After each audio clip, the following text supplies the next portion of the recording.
Pelos irmãos que estão aqui, obrigado por tudo que o Senhor Deus tem feito por nossas vidas, pelas suas misericórdia e graça. Pedimos que o Senhor Deus esteja ministrando no coração da gente, Pai. Temos tanta coisa para falar importante hoje, que o Senhor Deus nos abençoe, em nome de Jesus. Amém. Ok, nós vamos terminar o capítulo 14, e eu deixei três assuntos para concluir o capítulo 14, e depois a gente vai entrar no capítulo 15, que é o capítulo mais importante, na minha opinião. O capítulo mais importante de 1 Coríntios é o 15. É isso mesmo, né, pastor Calixto? É. Ok, vamos ler 1 Coríntios 14 agora. Nós vamos começar do verso 1, quando ele volta a falar sobre o dom de línguas. Todo mundo abriu aí? Ok, diz assim a Bíblia: segui o amor, verso 1, e procurai com zelo os dons espirituais, mas principalmente que profetizeis. Pois quem fala em outra língua, não fala a homens, senão a Deus, visto que ninguém o entende, e em espírito fala mistérios. Mas o que profetiza, fala aos homens, edificando, exortando e consolando. Preste atenção, edificando, não é? Exortando e consolando. É aquela visão do rolo de Jeremias. É doce na boca, mas é amargo no ventre. Porque a palavra de Deus, ela consola, mas ela exorta. Ela salva, mas ela também condena. Tá? O que fala em outra língua, a si mesmo se edifica. Mas o que profetiza, edifica a igreja.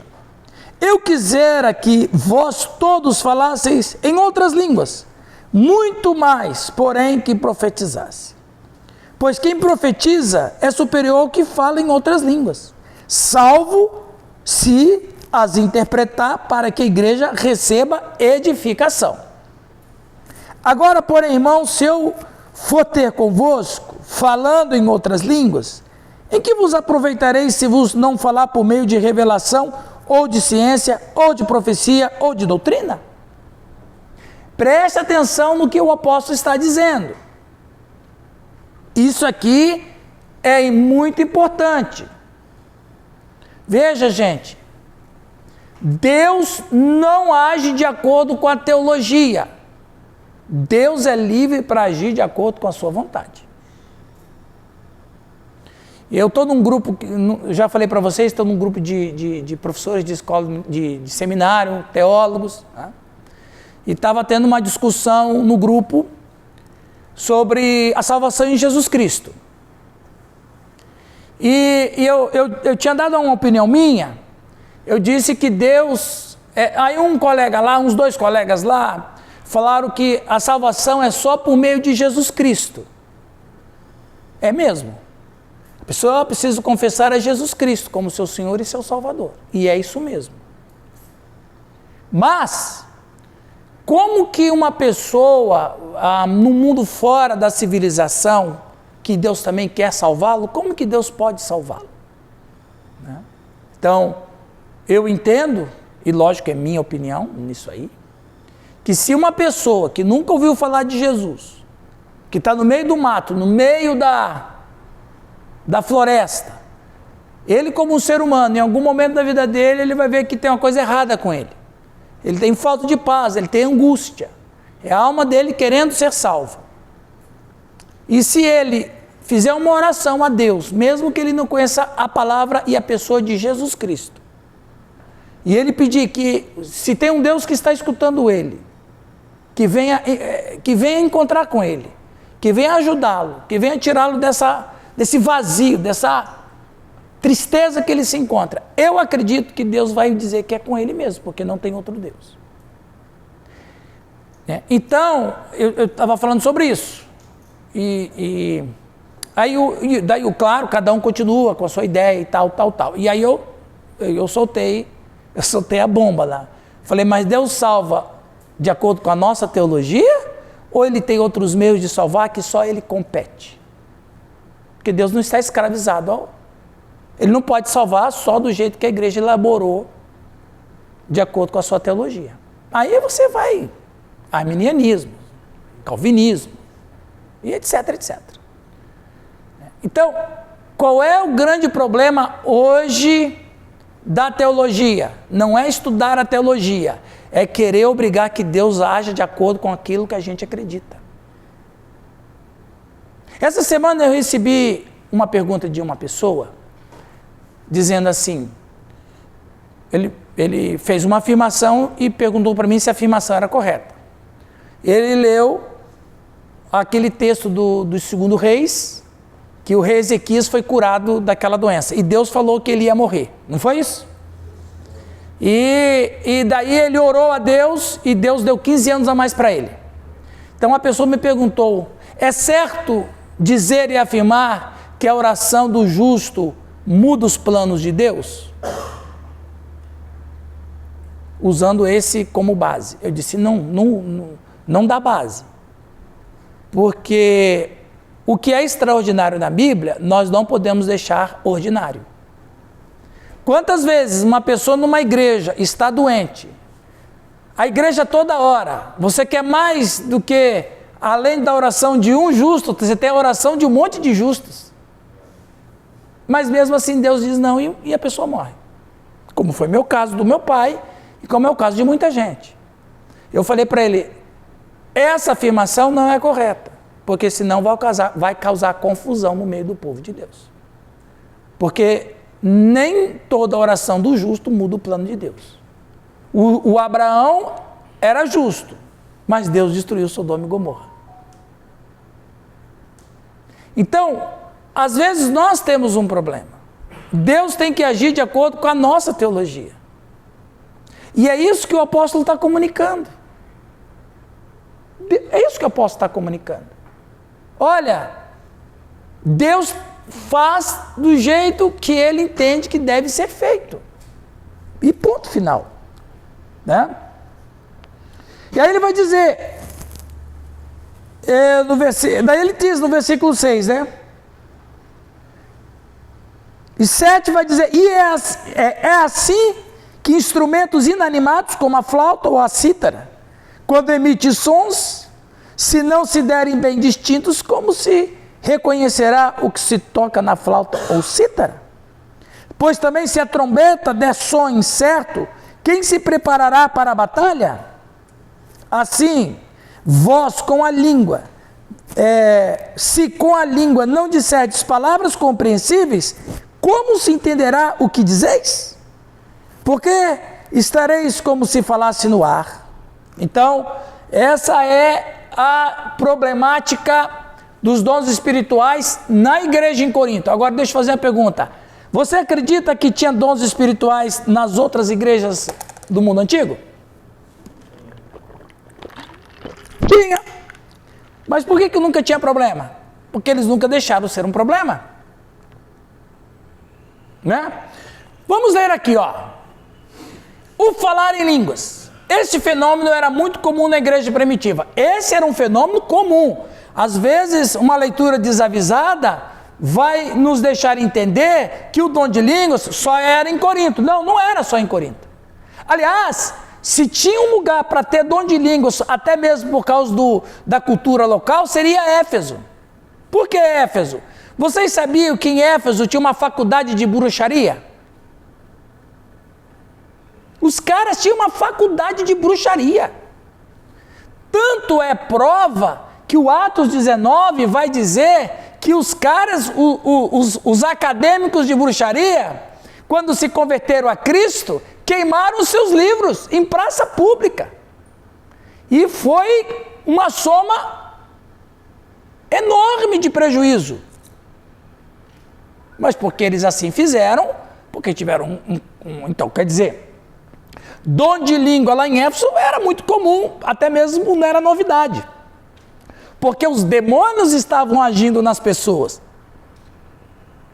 Então, a problemática dos dons espirituais na igreja antiga era muito grande.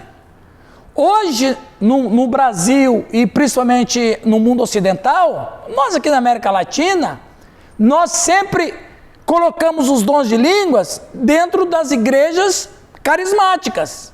E é isso aí mesmo. Quando você fala dom de línguas, você entende que é uma igreja carismática. E é isso mesmo. Mas no mundo antigo, falar língua era comum, qualquer um falava em língua. Nem que fosse por meio de demônios. Então, falar em línguas no mundo antigo não era um privilégio da igreja. Já existia isso aí. Lembra daquela moça endemoniada? Que ficava profetizando, eis aí os servos de Deus que anunciam Deus Altíssimo. Dons espirituais no mundo antigo, gente, era igual aqui na nossa cidade, cada esquina tem uma farmácia.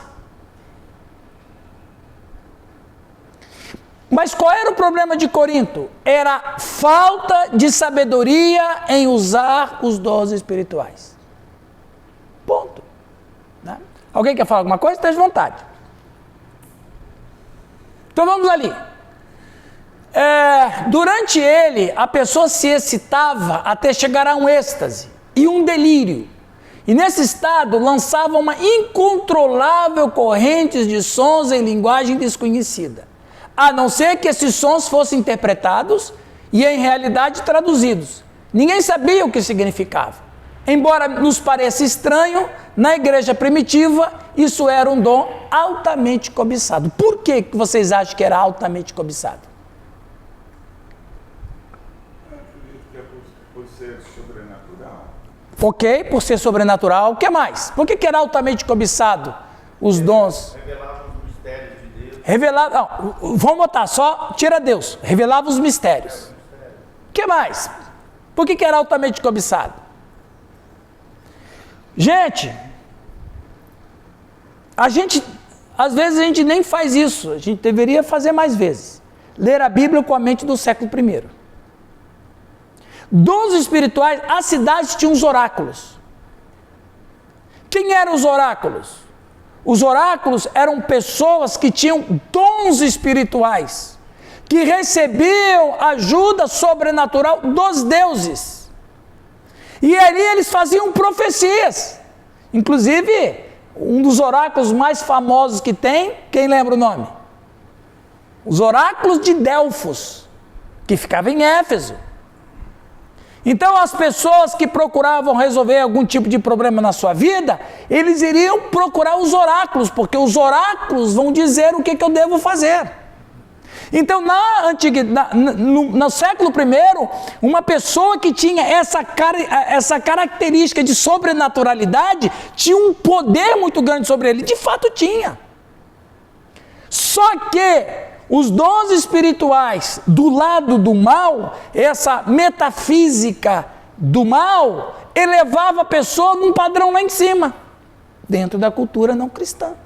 Dentro da cultura pagã, quem tinha dons espirituais, o sujeito regional é um privilegiado, porque ele recebe os espíritos dos daós. Lembra que nós estávamos falando sobre os daós? Quem eram os daós? Eram os gênios, eram os espíritos dos inteligentes, eram os demônios. Então a pessoa passava na rua, todo mundo reverenciava um oráculo, todo mundo reverenciava uma pitonisa, todo mundo reverenciava alguém que tinha um dom espiritual. A igreja de Corinto falou assim, nós também. Ué. Quando na verdade, em Corinto, Paulo diz que os dons espirituais, eles existem para servir e não para ser honrado. E não para ser alçado a uma espiritualidade soberana na congregação. Porque essa ideia era pagã. Olha onde a gente está indo, pessoal. É porque traz um sentimento de vaidade e soberba, né? Porque como é algo sobrenatural e eu tenho... Exatamente. Eu sou um super-humano, eu sou um humano numa categoria superior. Porque eu falo com os deuses falam comigo. Isso na antiguidade era uma coisa assim, fantástica. A igreja de Corinto não estava sabendo administrar os dons espirituais. Estava pegando os dons espirituais, e pegando a ideia pagã de arrogância e colocando nos altos níveis da igreja aquele irmão que tinha os dons espirituais. E o de línguas era o mais famoso, era o dom que todo mundo queria ter, porque era o dom que a igreja escolheu como ser o mais fantástico. Mas aí eu não quero falar muito não, mas aí Fala, filho. É o carnal, né? É o infiltrado para levar essa arrogância, porque existe o crente humilde que fala em línguas e esse é o normal, mas existe o infiltrado arrogante que vai embaraçar exatamente, criar essa confusão. O Raul falou... Senão a gente generaliza. O Raul usou a palavra que é o ponto fraco de muitos de nós. Não sei de todos aqui, mas eu acredito que é um ponto fraco que nós temos. O Raul falou a palavra-chave, vaidade. Vaidade. O Hildo vai falar ali, mas antes que eu perca a minha linha de raciocínio. Você lembra o João Batista, quando estava no auge do ministério, o que os líderes da religião falavam para ele? Vocês lembram desse texto? Hã? Quem você é? Aí colocou o João Batista no nível dos grandes profetas. Mas daí teve um que foi mais. Do jeito que você fala, do jeito que você prega, do jeito que você vive, você é o Messias. Meu amigo, quer vaidade mais do que essa? Uma pessoa se... Aí quando João Batista escuta, Sofia, o sibilar da serpente, ele não falou nada quando chamavam ele de Elias ou outro profeta. Ele não se incomodou com isso. Mas quando falaram, será que você não é o Messias? Aí ele falou assim, eu não sou digno de desatar as sandálias dele. Ou seja, está repreendido Satanás. Está repreendido. Mas que ele pega esse elogio e faz o que com ele? Joga no lixo. Porque se o cara tem tendência à vaidade, o que ele vai pensar, Raul? Será que eu não sou mesmo? Mas será que não foi por causa disso que ele não seguiu o mestre? Ele ficou com dúvida na hora da morte dele? Não, a dúvida dele foi outra, coitado. A situação dele não era fácil, né? Será que ele não estava assim? Naquela hora ele disse, eu não sou digno de desatar as sandálias dele. E quando Jesus aparece, ele falou, olha aqui, ó. Era ele, não sou eu. Sim, Hildo. É importante a gente fazer uma observação em relação ao livro de Coríntios e quem está escrevendo, né? Isso. Paulo. Acho que, acho não, tenho certeza. Tem muito a ver a questão Corinto. Claro que as outras igrejas, elas tinham, né? Não quer dizer que elas não tinham problema. Não, exatamente. Todos tinham problema. Mas Paulo trabalha na igreja de Corinto, primeiro por ser pastor deles, né? Fundador Sim, da sim. comunidade apostólica. Mas uma das coisas que eu acho que atesta a palavra de Paulo também é a experiência de vida dele. Porque também, qual é o problema maior hoje? E isso é vaidade também, por exemplo. É você não ter a experiência e querer rotular aquele que tem. Esse é um outro problema. Isso, aham. Você não tem experiência. Então isso aí Você pode julgar uma coisa que você não tem experiência. Entende? Então, assim, a igreja também já errou muito, aqueles que não creem, né? E até mesmo blasfemar contra isso. Né? Então existe a vaidade dentro da igreja, sim, eu acredito que Mas existe a inveja também. exatamente, né? Daquele que tem o dom. E eu não tenho, eu cobiço aquele dom. E às vezes a pessoa ele abafa, né? Isso ou não deixa que o dom cresça. Isso, Ele isso. por causa das pessoas. E o invejoso atrapalha o que tem e ele mesmo não tem também.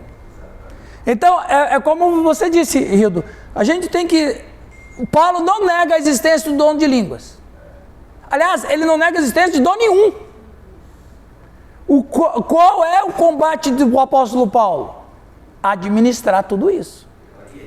Ele está orientando, ó, é assim, é assado. Mas acontece que nós vivemos num Brasil onde onde essa luta hegemônica para quem é a igreja mais poderosa, porque nós temos esse problema no Brasil. Nós temos uma luta hegemônica. Quem é a igreja mais poderosa? Eu acho que é a 8ª da Asa Leste. Eu tenho certeza. Então tem uma luta hegemônica. E o que vai fazer diferença nessa luta hegemônica? Os dons espirituais. Entendeu? É o fiel da balança dessa briga. Tanto é que vocês sabem disso, que tem muito colega pastor que vai dizer assim, Célia, lá na sua igreja o Espírito Santo se manifesta? Manifesta, mas assim, tem coisas sobrenaturais. A gente prega, a gente ora, um outro lá se converte. Então Deus não está lá não. Que na nossa, não é o Oswaldo que sempre compartilha, porque na nossa igreja demônio cai, o povo cai, não sei o quê. Eu já sei de história, e vocês sabem também, de gente que falou assim, sai da sua igreja e vem para mim, porque Deus está na minha, não está na sua. E o que é isso? Essa disputa hegemônica. Então veja, qual é a igreja que tem mais poder ou pior? Qual é a igreja que conseguiu aprisionar Deus? Porque tem igreja que domestica Deus. Aliás, Deus tem os dias e horas para trabalhar, não é? Às 9 da manhã, ao meio-dia, às 3 da tarde, às 6 por aí vai. Entendeu? Ok, vamos adiante. Olha, vocês falaram dele, quem chegou ali para o apóstolo Nilton, olha lá quem chegou. O pastor, a vaidade, no verso 12, né? Ok, vamos ver ali. Assim também vós, visto que desejais dons espirituais, então vocês desejam. Esse desejo é a vaidade? Sim, porque o desejo deles terem, daqueles cristãos em Corinto, não de outros, era para essa disputa hegemônica pessoal. E outra, quantas pessoas... Você lembra do famoso pecado da simonia? Essa é uma prova, como que os dons espirituais da antiguidade eram uma coisa fantástica. Quem lembra do pecado da simonia? Não é simonia não, tá? Simonia foi o mago Simão que converteu a Cristo. E vendo que Pedro curava, Pedro tinha dons espirituais, ele pergunta para Pedro, quanto custa ter esse dom? Aí Pedro chegou para o novo convertido, que estava quase indo para a classe de batismo, né? Filho do diabo, cria de Satanás, ficará cego. Pum, o cara ficou cego. Você quer o poder? Fique cego. Pum, e ele ficou cego. Veja, qual era o desejo de Simão? O mago. Ele já era um mago. Dá um bom tema de sermão, né? Quais o motivo que você procura Jesus? Simão procurou Jesus para fins profissionais. Porque ele já era profissional. Tinha muitos magos profissionais. Tinha os arúspices. Vocês sabem o que faziam os arúspices? Praticavam-se aruspicina.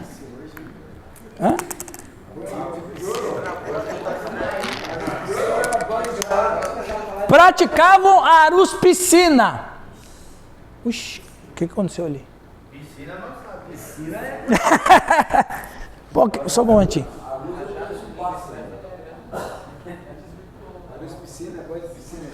A aruspicina era o seguinte: o arúspice tinha muitos, era muito popular.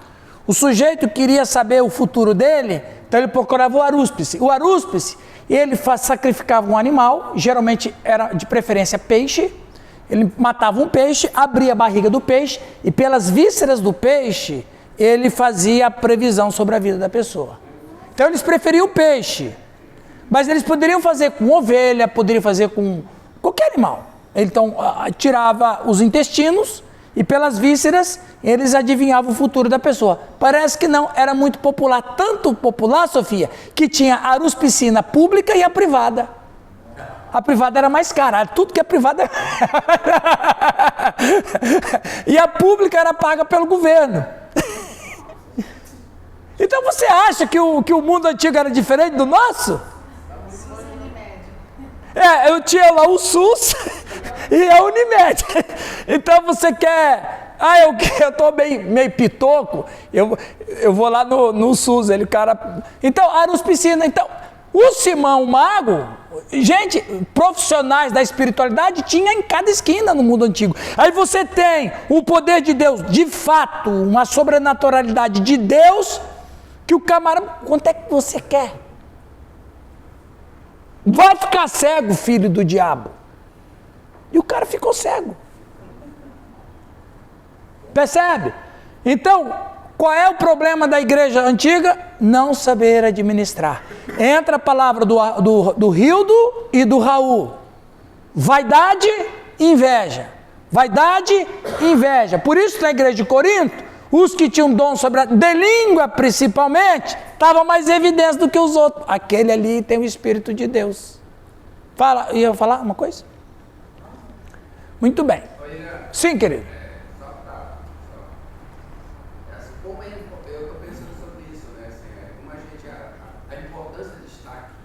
A importância de aprender a palavra.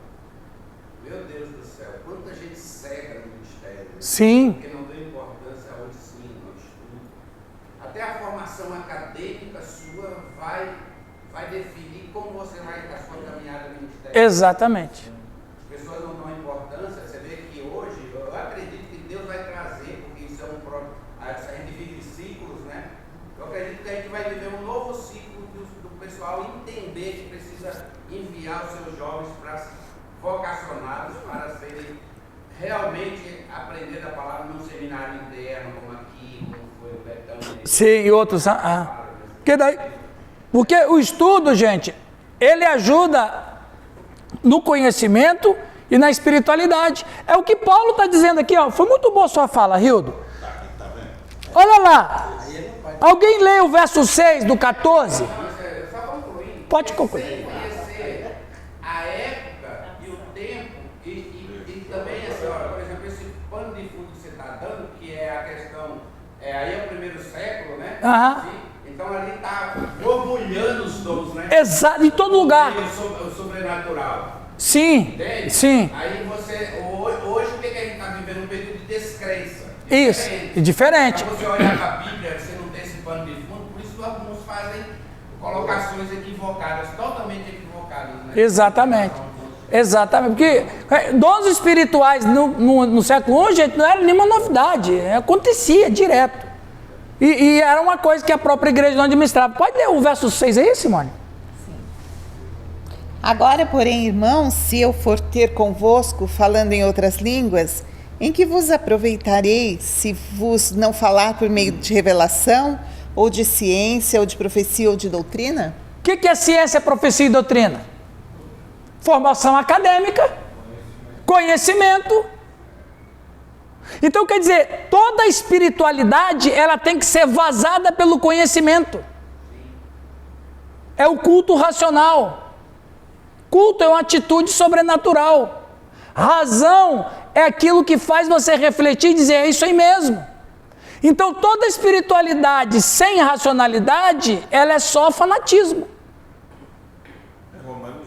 Romanos 12, é claro. É o problema de Corinto, né? Profecia.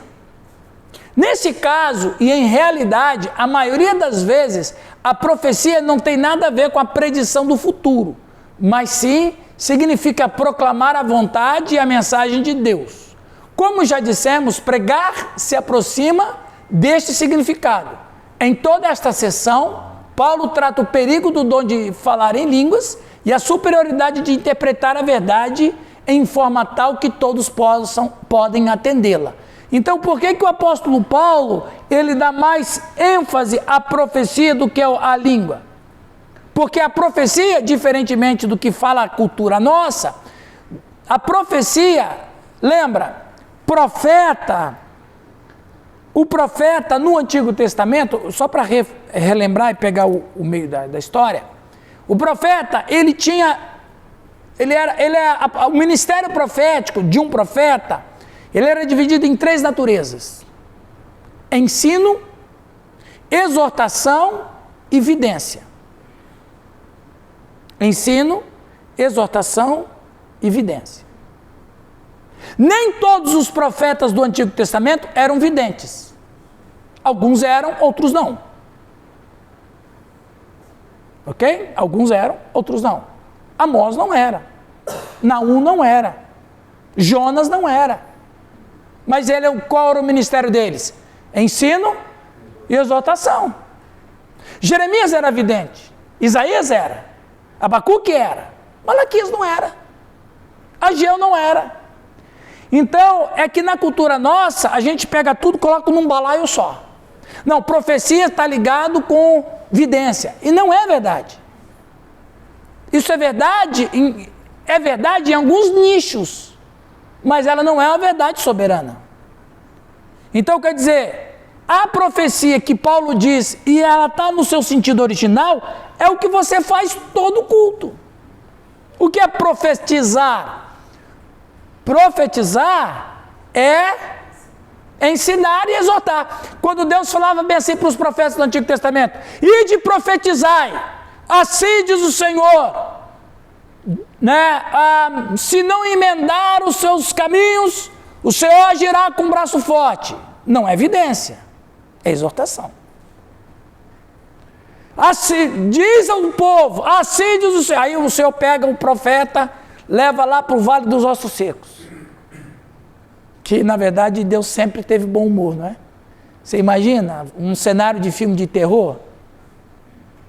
Uma caverna escura, tal, né?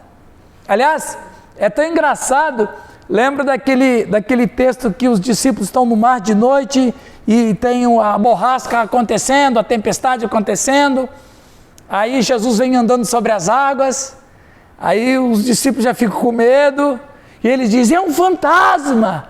Aí Jesus chega e diz assim: tem de bom ânimo. Também Jesus gostava de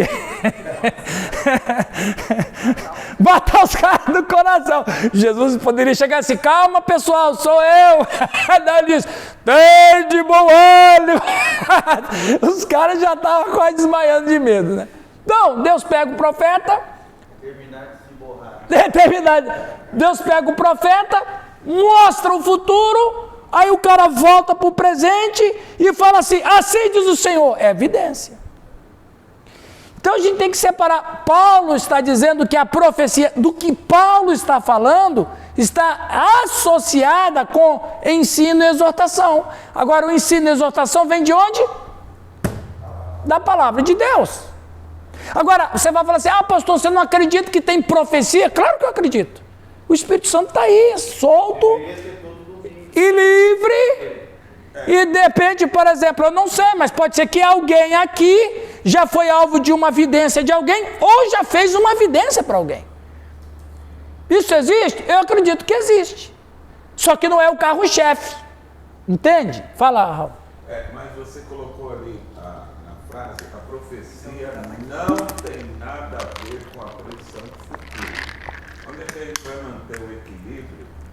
Ou o que é quando um irmão chega para nós e fala assim: ó, Deus está me falando o seguinte, eu vou profetizar. Isso aí, exatamente, é isso aí. Isso não é. O que define é a natureza da profecia. Foi muito bom a sua fala. Vamos dizer aqui, chega um irmão para você, Raul, e fala assim: irmão, eu vou te dizer algo de Deus para você. Eu acho que aquela atitude que você tomou com aquele irmão não foi boa. Eu acho que você foi muito duro demais. Você poderia entender por que a pessoa está passando por aquilo? Me desculpa, eu amo você. O que eu estou fazendo? Uma profecia. De que nível? De que natureza? Exortação. É a natureza dela. Mas se o camarada chega aqui e fala assim: Raul, eu estava orando por você, eu quero te dizer uma coisa. Você está pensando em fazer isso, você está pensando em tomar essa decisão, não está? Pois o Senhor mandou dizer para você: não tome essa decisão, porque Ele tem algo para você e Ele me mostrou você assim, numa situação assim. Que natureza de profecia é essa? Vidência. Isso existe? Existe. Como é que você vai definir Como é que você vai definir uma coisa da outra? A natureza do que está sendo acontecendo. Agora, você vai fazer o quê? Você vai ouvir educadamente, vai ponderar e vai esperar Deus agir de acordo com a pessoa. E da mesma maneira, se a profecia for exortativa, você não vai discutir com o cara, você vai guardar no coração, você vai refletir e você vai tomar uma decisão se você vai atender ou não vai atender. Essa é o discernimento da questão. Pastor, uma pergunta para você. Você acha que quando Deus se manifesta e usa um profeta dessa forma como você colocou, mostrando o futuro da pessoa, através da oração das pessoas contra a própria profecia, Deus muda? Olha, o que vale não é, nesse sentido, não é a oração. O que vale é o que Deus mostrou para a pessoa. Então, mas aí que está, se Deus mostra uma coisa que vai acontecer, o que eu tenho? Mesmo que seja boa ou seja ruim. Eu acredito, Deus deu uma palavra e agora eu vou orar para que Deus mude. Não. Um exemplo clássico. Deus chega para Abacuque reclama para Deus, esse país está perdido, o senhor não está vendo? Olha aí, justiça, sendo torcida, sacerdotes corruptos, o senhor não vai fazer nada? Aí Deus disse, eu vou fazer. Eu vou mandar os caldeus. Eu vou resolver, calma. Aí o Abacuque fala, não, senhor, os caldeus não. Aí ele ora para Deus não mandar os caldeus. Aí Deus fala, não, eu já decidi, vai ser os caldeus. Então quer dizer, o que Deus já tinha na evidência feita, mesmo o coração de Abacuque, Deus não ouviu. Pastor, Não, só um instantinho, Raul. Não, fala você que você não falou ainda. Deus, por quê? O que Deus determina não é ruim. Pode não ser aquilo que eu queira, que eu gosto. Aham. Não é ruim. Porque pode parecer ruim para a gente. No primeiro momento, ruim. Mas ele pode mudar. Né? Ele pode mudar, mas aí é que a mudança de Deus não depende do que eu vou fazer. Nem sempre. Coisa, né, Irã? Tem profecias que são condicionais. Sim, temporárias. Gosta do povo todo de vida. Também. Mas Ezequias? Então, Ezequias é uma extraordinariedade. Que não podemos usar Ezequias para dizer que Deus sempre vai fazer assim. Foi um caso à parte. Como foi um caso à parte, Deus dá filho para Sara. Pode usar como base? Não pode. O que você pode usar é como exemplo de que Deus age com misericórdia e graça. Mas que ele pode mudar. E aí outra coisa, pessoal, é isso que é importante. Nós não podemos colocar Deus dentro da nossa caixinha de crença. Esse é o problema da teologia. É bom estudar a teologia, é bom conhecer a teologia é um instrumento muito bom para decodificar o sagrado, mas ela não é sobre... O que acontece? Dentro do catolicismo, eles creem na revelação da palavra de Deus, ok? Mas eles creem também no colegiado. Qual é o colegiado? A tradição. Qual é a tradição? O papado. O papado está acima das escrituras. E a gente quase faz a mesma coisa, não usando uma instituição, mas usando um código de doutrina. Não é? E lembra que eu contei um caso para vocês, que quando eu era jovem, mais jovem do que eu sou hoje, eu fui lá, fizemos uma reunião, várias igrejas. Juntar igrejas é uma coisa muito boa, mas tem que ter sabedoria, senão dá confusão. Aí pegamos lá, fui eu da Luterana Livre, tinha um irmão da Assembleia de Deus e tinha uma irmã, acho que é da Batista, não lembro mais. Eu sei que era de uma igreja tradicional também. Aí fomos no hospital orar para o enfermo, chegamos lá, eu era novo, eu tinha 18 anos, eu só ficava amém, né? Eu não falava nada. Ninguém vai. O que você vai falar? Você vai estragar, então você fica escutando. Tá bom. Sabedoria, só fica ali. Aí falaram, foi até bonito, eu lembro até do texto, o Salmo 41, eu aprendi com essas pessoas. Quando eu vou no hospital, eu leio o Salmo 41, é bonito o Salmo 41, que da doença Deus afofa a cama, aquela coisa toda, tenha fé, Aí na hora que foi orar, o irmão levantou a mão para orar. Aí a irmã falou, não irmão, não precisa levantar a mão não. Deus vai responder a oração, mesmo não levantando a mão. Aí o cara falou assim, não irmã, Deus só cura se colocar a mão. Não, irmão, não precisa. Os dois ficaram brigando teologicamente. O doente, gente, decide aí. o doente falou, pessoal, e o cara tinha acabado de fazer uma cirurgia cardíaca. Pessoal, vocês decidem aí, eu preciso de oração. Esse é o exemplo clássico de que Deus tem que agir de acordo com a minha crença. Quer dizer, é colocar Deus dentro de uma caixinha. Fala, vamos ouvir ali a voz da Assembleia. Foi assembleana. Foi mesmo. A irmãzinha da Assembleia. É verdade. É verdade. E a mulher tinha que usar o véu. E o que o Nilton está falando é verdade.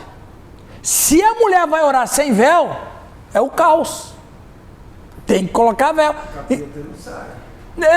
Percebe? Só que até teve uma situação, isso que você está dizendo, a forma, né? Porque muitas vezes o nosso entendimento de que é profecia ou não é que a pessoa tem que dar primeiro essa frase, né? Olha, Deus tem algo, eis que te digo, para que abrir o leque da janela, que é algo extraordinário. Exato, a palavra-chave.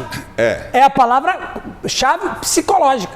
Porque lá na nossa comunidade teve uma situação de uma irmã, e a gente estava numa dinâmica de falar para casais e maridos. E deu uma folha para ela e disse assim: escreva tudo o que você sabe e pensa sobre seu marido. Escreva e ore.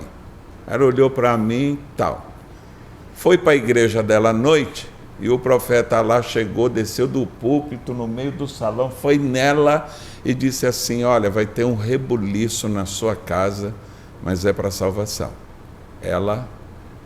No outro dia, o marido morre num acidente de moto aqui em Camorão. O marido. Então, nós temos duas situações de, vamos lá, revelação. Eu chego para ela e digo assim: escreva tudo o que você pensa e sabe sobre seu marido. E ore. E o camarada chega à noite e diz: vai ter um rebuliço na sua casa. Prevendo um futuro. O futuro, exatamente. Então, eu não cheguei e disse para ela: olha, Deus está me dizendo o seguinte, escreva, porque... Na verdade, viu? Na verdade... Foi uma profecia invertida, né? Ela tinha que falar primeiro com o outro, que daí poderia salvar o marido, né? Aí como você não tem esse dom, lascou, né?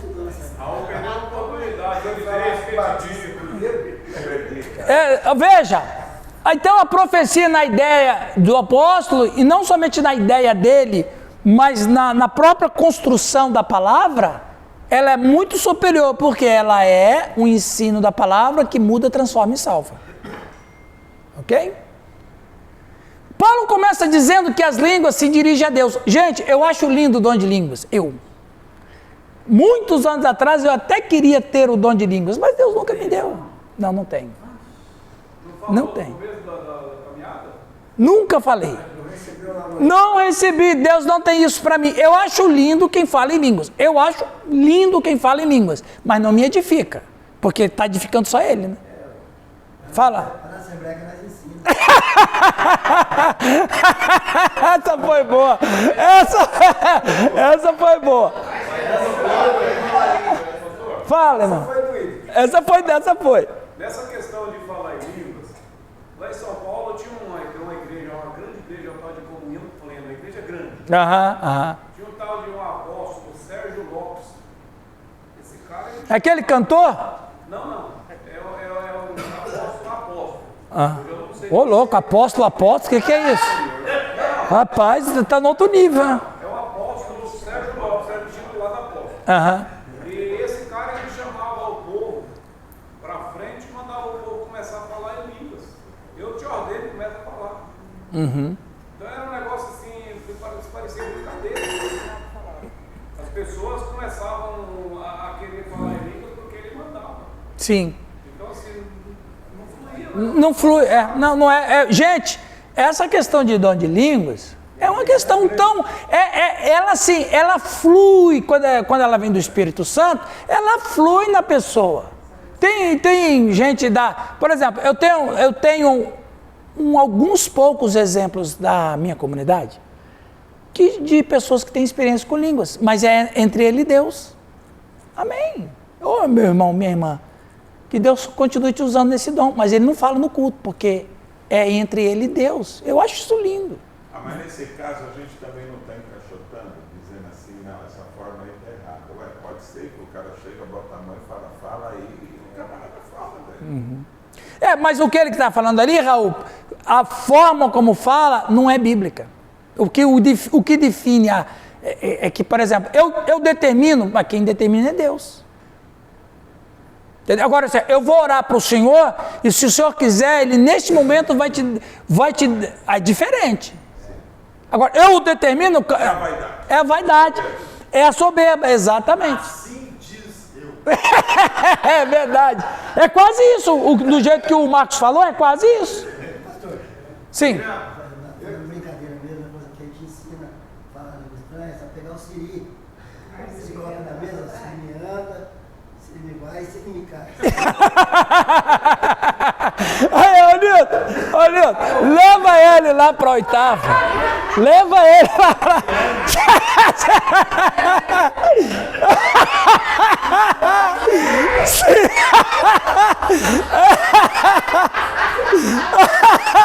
Rapaz,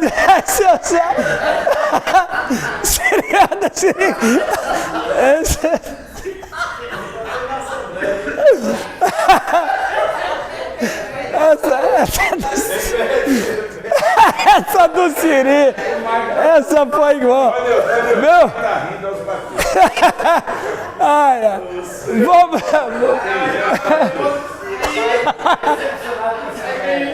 É do Siri. É a igreja do Siri. Sim. Dentro da Luterana Livre, assim, como é que vocês veem esse dom? É comum os irmãos terem esse dom? Olha, foi boa pergunta. Assim, claro, no culto não, por questão de ordem e tal, mas assim, é comum os irmãos dentro da denominação terem esse dom? Olha, Existe alguma resistência? a Igreja Luterana Livre, perdão, a Igreja Luterana Livre, ela tem 12 colunas. Essas 12 colunas dizem o que é uma igreja. Por exemplo, você pega a Igreja Batista, você pega qualquer igreja, ela tem o seu perfil, a sua natureza que não mexe. Ela é assim. Então, a Igreja Luterana Livre são 12 colunas. Se uma dessas colunas não existir, não é uma Igreja Luterana Livre. E o princípio 5, o quinto princípio nosso, a quinta coluna nossa, está dizendo assim: a Igreja Luterana Livre crê em todos os dons do Espírito Santo e cabe ao pastor e à igreja procurar os melhores dons. Não é uma obrigação, mas é uma abertura que cada cristão procura. Então não há nenhuma proibição, não, você não pode, não existe isso. No culto, eu não lembro que tenha acontecido, mas eu sei que já aconteceu particularmente. Já aconteceu particularmente. Hã? Na minha caminhada, quando eu comecei, conheci o pastor Bem-vindo. Esse pastor Bem-vindo, aham. E eu fui orar com ele, no espiritual, né? E ele falou língua estranha. Uhum. E era luterano, né? Não, ele era pior. Brincadeira. Não, ele era batista. Bom, perfeito, maravilhoso. Então veja, então os dons, qual é a diferença dos dons que acontecem numa igreja tradicional e de igreja de ala pentecostal? O que acontece dentro da igreja tradicional é íntimo particular. Estou falando de língua. O que acontece na igreja da ala pentecostal, ele é público, porque a igreja incentiva isso. Tem uma ênfase carismática, que eu acho que está bom, é isso aí mesmo. Gente, isso é beleza da igreja, é a multiforme graça de Deus. E ponto. Isso é muito do pastor. Muito. Bota o pastorzão lá que o cara acredita, ele arrebenta quem acredita. É. Todo mundo falando em língua estranha. Só que eu acho que esse negócio de rede social acabou um pouco isso aí, né? Hoje em dia prolifera, igual a gente vê os cultos da igreja em si. Sim.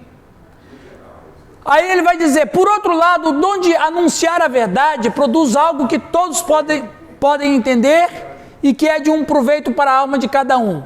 O dom valioso deve beneficiar, olha ali pessoal, o dom valioso deve beneficiar a toda a congregação e, portanto, se utiliza-se do dom de línguas. Este não terá sentido a não ser que seja interpretado. Então, para terminar essa parte, de toda a passagem surgem dois amplos princípios referentes ao culto cristão. Raul, lê para nós.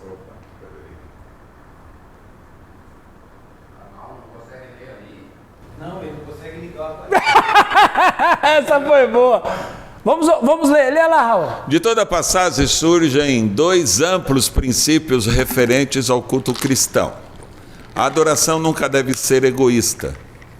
Tudo o que se faça durante o culto deve realizar-se para o bem de todos. Ninguém durante ele, já seja quem o dirija ou o que compartilhe, tem direito a fazê-lo de acordo com as suas próprias preferências e predileções pessoais. A adoração deve ser inteligível. As grandes coisas são essencialmente as coisas simples, a linguagem mais nobre é, em essência, a mais simples. Em última instância, só o que satisfaz minha mente pode confortar meu coração. E só o que minha mente pode captar pode outorgar força à minha vida. Isso é importante, pessoal. Olha lá, no culto. Em última instância, só o que satisfaz minha mente pode confortar meu coração. E só o que minha mente pode captar pode outorgar força à minha vida. É o processo, é a janela da alma. Espiritualidade nossa vaza por ali. Paulo ainda está tratando da questão de falar em línguas, começa com um chamado aos coríntios para que não age de maneira infantil. Essa paixão pelo falar em línguas e sua sobrevalorização era a realidade de uma sorte de ostentação infantil. Versículo 24 e 25 nos dão um vívido resumo dos efeitos da pregação cristã e do que acontece quando a verdade de Deus se proclama inteligivelmente. E que já praticamente falamos isso. O realmente notável num culto de uma igreja primitiva deve ter sido que quase todos chegavam sentindo que tinha tanto privilégio como a obrigação de contribuir com algo nele. Isso aqui é importante. Os coríntios, como qualquer igreja primitiva, tinha essa ideia. Nós vamos do culto e eu quero contribuir de alguma maneira. Hoje em dia, as pessoas querem ser servidas. A igreja primitiva, não vou dizer isso, mas os problemas que tinha em Corinto também eram em razão de que todo mundo queria contribuir. Isso é uma coisa fantástica. Hoje em dia a gente, na verdade, no culto cristão hoje, 10 trabalham para 100. O pessoal da música e quem vai pregar. Geralmente, em geral, é 80, a janela 80 por 20. Por aí, né? 100, 80 fica olhando e 20 fica... Exatamente, E infelizmente é verdade. Isso é nas empresas, igrejas, qualquer lugar. Agora veja, na igreja primitiva não era assim. Todo mundo queria contribuir com o culto, né? Aí deu confusão. Não se chegava a ele com a única intenção de ser um ouvinte passivo, que é o problema hoje, Sofia. É o problema hoje. No Brasil, não se ia só para receber, mas ia também para dar. Todo mundo queria contribuir com o culto. Ok? Até mesmo porque nos cultos pagãos já era assim. Todo mundo que chegava no culto pagão não fazia nada, só levava o sacrifício, o sacerdote pagão sacrificava e ficava tudo legal. Então era inadmissível um cristão no século I e no culto a Jesus Cristo não fazer nada. Porque não fazer nada já fazia no paganismo. Né? E o coração aquecido. Coração aquecido, o Espírito Santo ali falando ao coração da igreja e tal. Né? Mas isso, eu estou falando aqui com a Simone, isso tem muito a ver com a educação em casa. Também. Porque a partir do momento que a mãe trabalha, lava a louça, coisa e os filhos não trabalham, vai chegar na igreja e ele repete o modelo. Quando a educação em casa, os filhos trabalham, tira na igreja e trabalha. Viu, pessoal? Mudando de assunto radicalmente agora, deixando os dons espirituais de lado, vamos terminar essa primeira parte falando da participação feminina nos cultos, que é um outro tema muito interessante, claro. Nós não vamos resolver isso aqui agora, é só para a gente fazer uma reflexão, ok? Mas, verso 34 a 40, quem vai ler para nós? Ô, louco! Quem vai ler? Apoio. Apoia essa ideia. Quem vai ler? Quem vai ler? A mulher que entra na igreja, eu não posso ler, pastor. Essa foi boa, senhor. Quem se atreve a essa leitura? Na Bíblia, não, na Bíblia. Ah, na Bíblia. Na Bíblia. 14 a 34 a 40. Tá aqui. Vamos lá. Inovações proibidas. 1 Coríntios 14, 34 a 40. As mulheres estejam caladas nas igrejas, porque lhes não é permitido falar, mas estejam sujeitas, como também ordena a lei. 35. E se querem aprender alguma coisa, interroguem em casa seus próprios maridos, porque é indecente que as mulheres falem na igreja. Porventura, saiu dentre vós a palavra de Deus? Ou veio ela somente para vós? Se alguém cuida ser profeta ou espiritual, reconheça que as coisas que vos escrevo são mandamentos do Senhor. Mas, se alguém ignora isso, que ignore.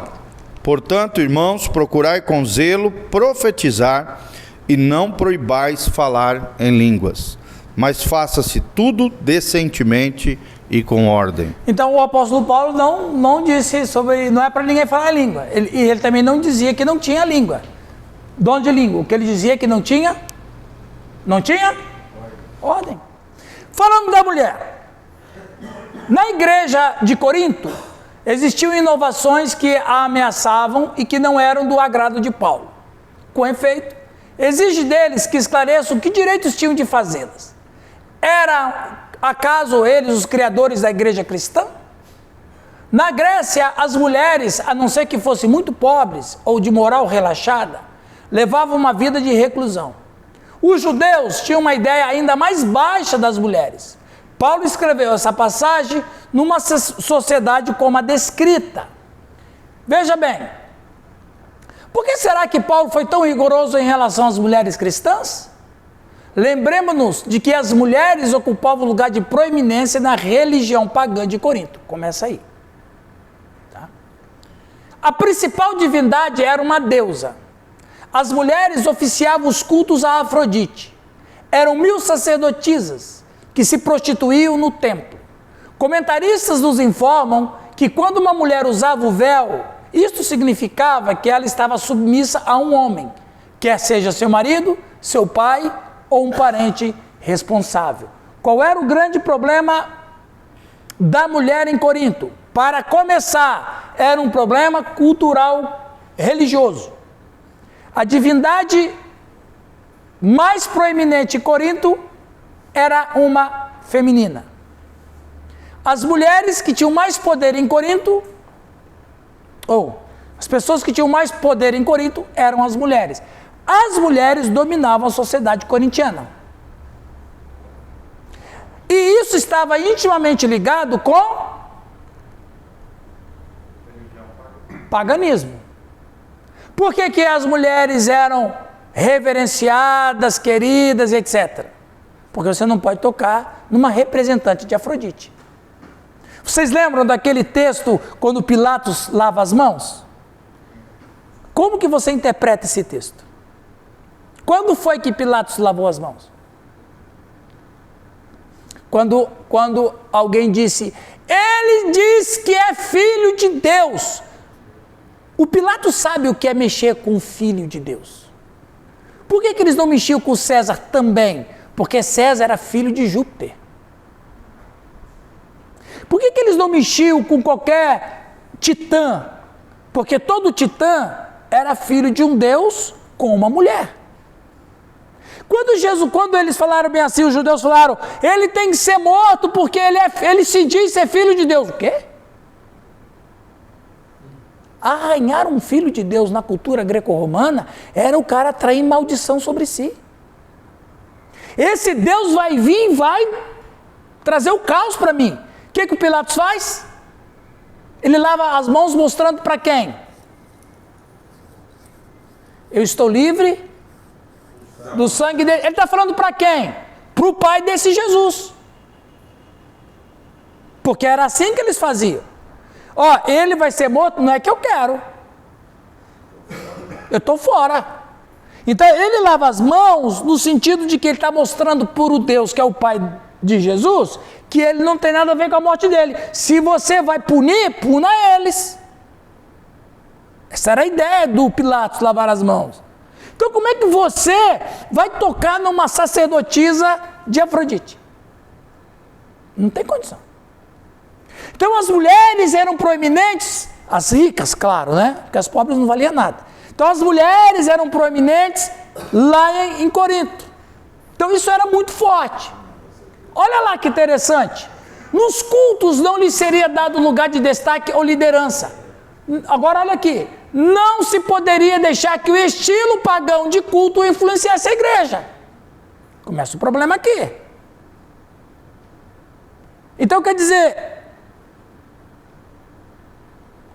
se uma mulher estiver pregando na igreja, chega um visitante, porque tinha muitos visitantes. Por que a igreja tinha muitos visitantes? Porque qualquer um iria para uma adoração de qualquer Deus. Um Deus a mais, um Deus a menos. Aliás, é até bom ter um Deus a mais. Na cultura religiosa pagã. O problema deles não era esse. O problema deles era que só adorar um Deus. Então o cristão chegava para um pagão e dizia assim, vai ter um culto lá na minha casa hoje, você vai? Eu vou aqui, vocês vão adorar quem? Nós vamos adorar Jesus. Eu vou lá. O cara ia mesmo, porque a religiosidade era latente entre eles. Então chegava um visitante, Paulo não fala isso em Coríntios?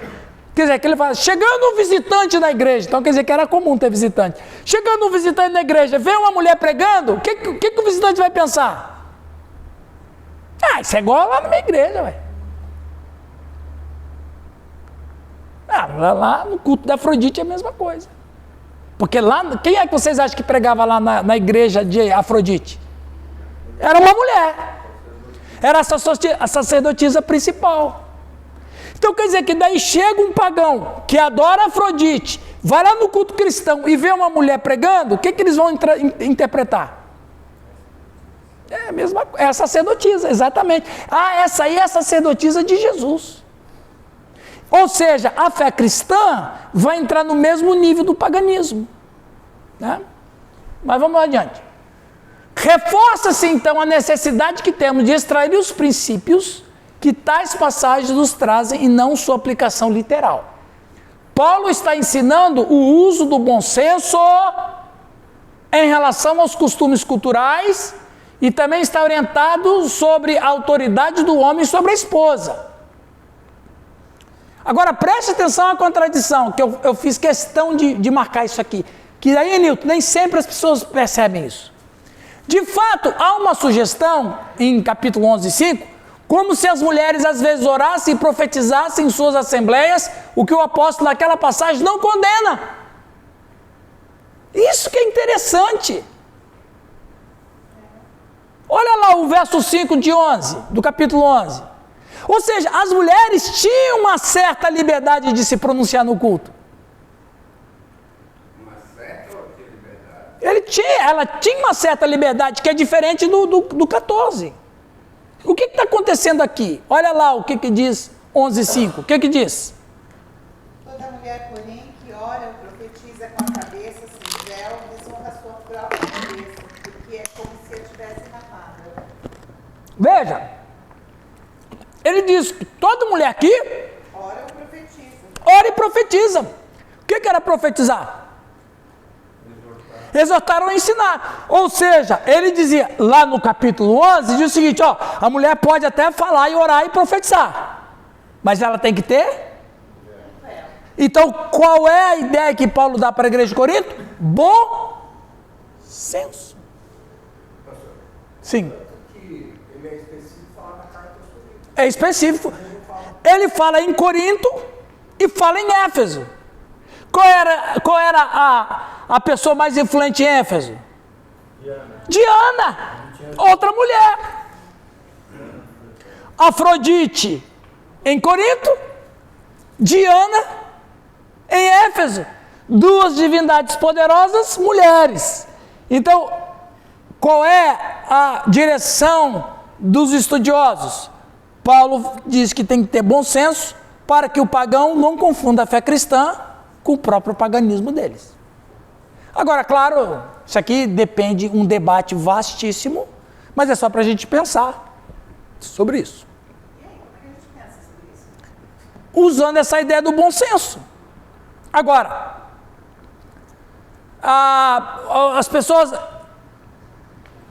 Eu, na minha opinião, tem alguns argumentos que alguns pastores usam contra o ministério pastoral feminino, que eu acho que não é válido. Se o camarada quiser usar argumentos contra o ministério pastoral feminino, ok, ele pode usar qualquer tipo de argumento. Só que eu acho muito fraco ele usar o Antigo Testamento. Não, porque não existe, só tinha sacerdote, não tinha sacerdotisa. Claro, naquela cultura não ia ter mesmo. Então, usar o Antigo Testamento como exemplo de dízimo e qualquer outra coisa da fé cristã, não cabe. O novo é o mais forte, é a questão dos 12.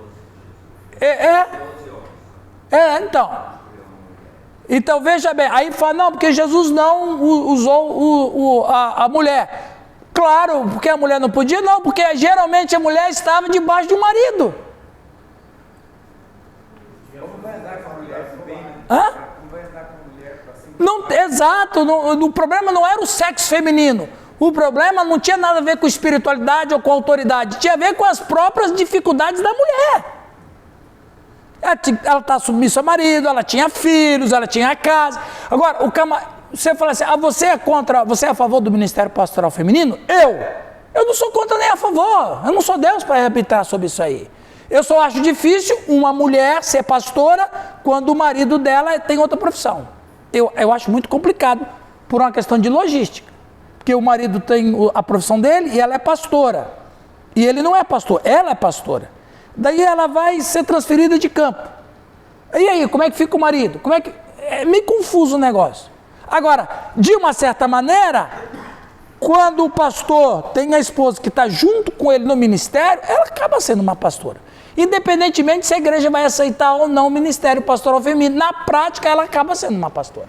Mesmo que a igreja não a aceite. Por exemplo, na Renovada tem um monte de mulheres que são pastoras. Não é isso? Apelido, né? Não, mas ela, por exemplo, muitas delas... Não, mas não é reconhecida... Não é reconhecido o ministério, Mas, por exemplo, muitas delas fizeram teologia. Mas aí dá o título de missionário. Dá o título de missionário. Lá é título de missionário, mas porém, nos dias atuais, estão chamando tudo de pastor. O povo chama. O povo... Mas que é o melhor reconhecimento. É o povo, exatamente. Agora, claro que a gente não vai fazer um debate aqui sobre isso aqui, mas cada denominação, eu respeito cada denominação. Eu penso assim, irmãos, tem coisas que são adiáforos, chamado adiáforos na Bíblia. O que é um adiáforo? Não sei se o Giovanni aprendeu isso lá no México. Adiáforo é uma palavra que é usada para determinada ação que não configura pecado se fizer ou não fizer. Por exemplo, casamento. Casamento é um adiáforo. Se você casar, não peca. Se não casar, não peca. Ok? Se você tem culto, todo culto é às 7 da noite. É adiáforo. Se você não quiser ter culto à noite, quiser ter culto à tarde, tá bom. É um adiáforo. Na minha opinião, em relação a isso, eu acho que aí vai de cada igreja, cada instituição, seguir a linha de raciocínio. Se a denominação diz assim, não, a mulher fez teologia, ela não tem outra profissão, o marido é pastor, minha opinião, tá? Então, eu não vejo nenhum problema dela assumir o junto com ele, que ela já está junto com ele. Agora, isso vai de cada... Mas isso daí para nós, a gente leva uma boa. Sim. Mas para as denominações, eles julgam como pecado. Aí veja, exatamente, não há assim uma ideia de que é pecado. O Paulo vai dizer que não é correto, mas ele não diz que é pecado. E quando a mulher não deve ensinar homens? É. Aí, então, mas ali, quando você vê ali no texto que é Efésios, eu acho, né? Que seria uma sobre... Ele está falando mais especificamente de marido e mulher. Né? Vamos terminar, que esse é o último slide. Fala. Se mulher não fosse pastora, a Sexta Igreja Renovada estaria falida, Lusiana estaria falida. A oitava está... Você sabe que é verdade? Pessoal, ó, o Nilton falou brincando e é verdade. Tem muito ministério que está de pé porque a esposa está levando na costa. Mas, pastor, você sabe por quê? Hoje, 80% da nossa igreja é mulheres. Se a gente não for ativa... Não vai, não anda.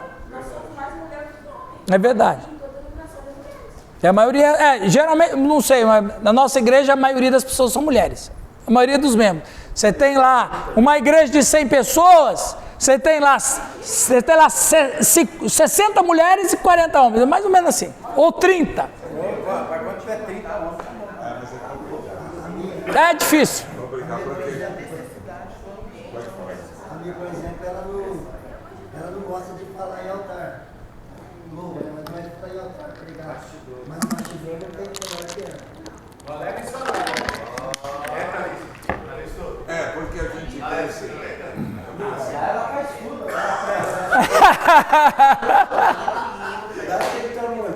Pessoal, vamos tomar um café?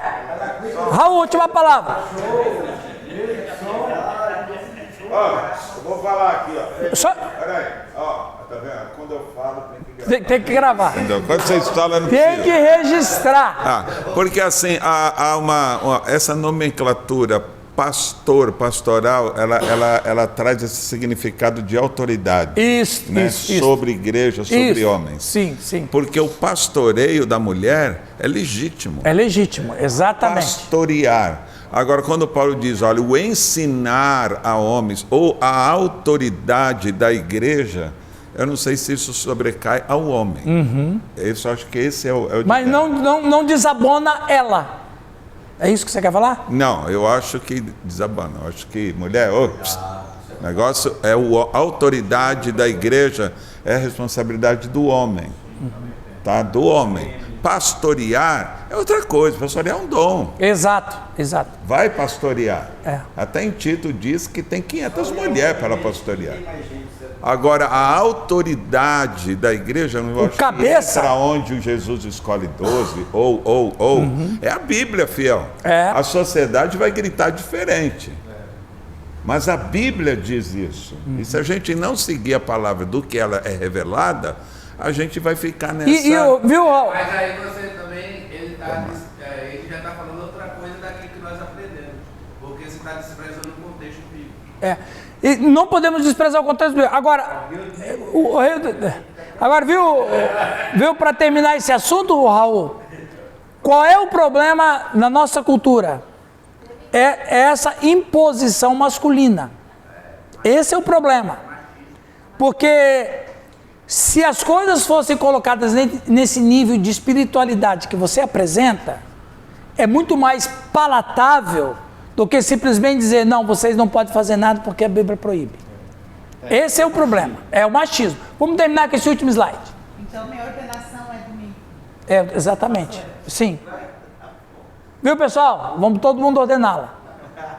Vendo que havia mulheres que tinham dons espirituais desse tipo naquela época da igreja e podem estar sob esse impulso na Assembleia, devem suprimi-lo completamente? Ou o Espírito Santo era só sobre os homens? Percebem a problemática aqui, Suzy? O Espírito Santo ia só sobre os homens ou sobre as mulheres também? Sobre as mulheres também. Agora, e as mulheres que estão nesse impulso, no culto, ela vai suprimir isso? Ou, por que deveriam eles ter esse dom se ele nunca deve ser exercido publicamente? Por essas razões, alguns pensam que essas proibições gerais só devem ser entendidas em casos comuns, mas que em ocasiões extraordinárias, quando as mulheres estivessem sob a influência divina E se soubesse que assim eram, elas poderiam ter liberdade de expressão. Então, o que vai a maioria dos estudiosos? Se a mulher está sob influência divina, né? Elas têm liberdade de se expressar. Ok? Então, para você ver que tem um pêndulo que vai para lá, era um problema que o apóstolo, não sei se ele conseguiu resolver, pelo menos está escrito, mas a gente tem que agir com muita sabedoria, amor e graça. Bom senso. Tem um lance do templo Afrodite, né? Isso. Mulheres, nós temos.